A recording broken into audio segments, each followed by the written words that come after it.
The sound of silence. Almost. Salisbury Reds launched their 3 new electric buses today. So how does it feel to finally get them on the roads? It's great. We're really excited to get these 3 buses into service in Salisbury. It's a big investment of £1.2 million.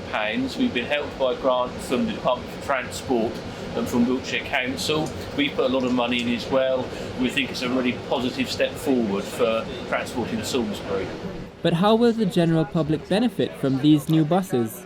For the individual traveller, they're quieter than a diesel bus, particularly when they're in traffic or if they're not moving. There's no vibration, so they do give us smoother rides than the diesel bus. For the wider community, they will save about 15 kilograms of NOx a year, which are harmful emissions that are very bad for people who have breathing difficulties. They will save about 32 tonnes of carbon a year compared with the diesel bus.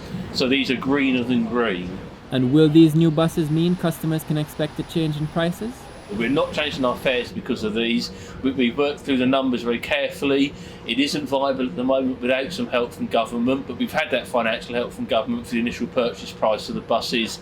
So it doesn't alter fares. It'll be the same fares as we charge at present, but people will get a nicer bus for it. But although there was government help, Andrew thinks that there is still room for improvement. Our message to the government is we would like to see a bus strategy for England, for the United Kingdom, and what we want to see from that, as I say, is an overhaul of the planning system such that new developments are planned and designed in such a way that they can be economically served by sustainable transport modes. And secondly, we need some priority for buses, some more road space given over to buses, such that getting the bus into town is quicker than driving. If we have those 2 things, we can do so much more to unlock improvements to air quality, lower carbon, accessibility for education, for work, and unlocking the economic potential of cities, which at the moment is constrained with traffic congestion. So we spoke to Wiltshire Council about why they thought that this was so important. Well, it's important because there is an air quality problem in Salisbury on certain roads. If people use the park and rides, then for a start that's environmentally friendly because there are less vehicles coming into Salisbury. But now that we're using the electric buses, then that reduces emissions still further. And with the common question of what happens when the battery dies, we asked about the downsides of this. I don't think there is a negative side of it. The calculation is that the buses can run all day with on one charge, so they don't need to get charged up.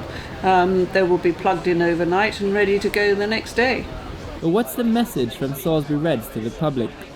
Is these are being used on our Salisbury Park and Ride services from Monday that go to Peter's Finger and to Brickford.